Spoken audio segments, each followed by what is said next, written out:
നാളെ വ്യാഴാഴ്ച റബിയുൽ അവ്വൽ 11, മറ്റന്നാൾ വെള്ളിയാഴ്ച റബിയുൽ അവ്വൽ 12. അപ്പോൾ നാളെ നബിദിന രാവാണ്. അപ്പൊ ഇന്നു മുതൽ തന്നെ ഇൻഷാ അല്ലാഹ് നമുക്ക് പരിശുദ്ധമായ ഖുർആനിലെ സൂറത്തുകൾ, ആ സൂറത്തുകളിൽ അതിപ്രധാനപ്പെട്ട സൂറത്താണ് സൂറത്തു തൗബ.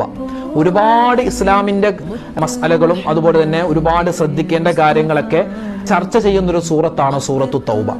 ആ സൂറത്തു തൗബയുടെ അവസാനത്തെ 2 ആയത്ത് ഞാൻ നിങ്ങൾ ഓതാറുണ്ട് അല്ലെ?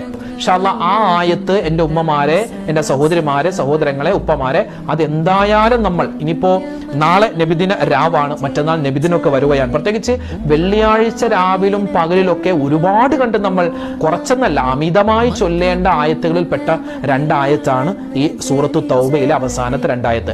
ആയത്തുൽ ഹിർസ് എന്നൊക്കെ ഈ ആയത്തിന് പേരുകൾ മഹത്തുക്കൾ പറഞ്ഞിട്ടുണ്ട്. ഒരുപാട് ശ്രേഷ്ഠതയുണ്ട് ആ ആയത്തിന്. നമുക്ക് നോക്കിയാലോ. ആ ആയത്ത് ഓതുമ്പോൾ ബിസ്മി പറയേണ്ട ആവശ്യമില്ല. അഊദു ഓതിയിട്ട് നമുക്ക് ആയത്തിലേക്ക് കിടക്കാം. അഊദു ബില്ലാഹി മിനശ് ശൈത്വാനിർ റജീം. ലഖദ് ജാഅകും റസൂലും മിൻ അൻഫുസികും അസീസുൻ അലൈഹി മാ അനിത്തും ഹരീസുൻ അലൈക്കും ബിൽ മുഅ്മിനീന റഊഫുർ റഹീം. فإن تولوا فقل حسبي الله لا إله إلا هو عليه توكلت وهو رب العرش العظيم. എന്താ ഇതിന്റെ ശ്രേഷ്ഠത എന്നറിയോ? അള്ളാഹുവിന്റെ അർശുമായിട്ട് ബന്ധമുള്ള ഒരു ആയത്താണെന്നാണ്.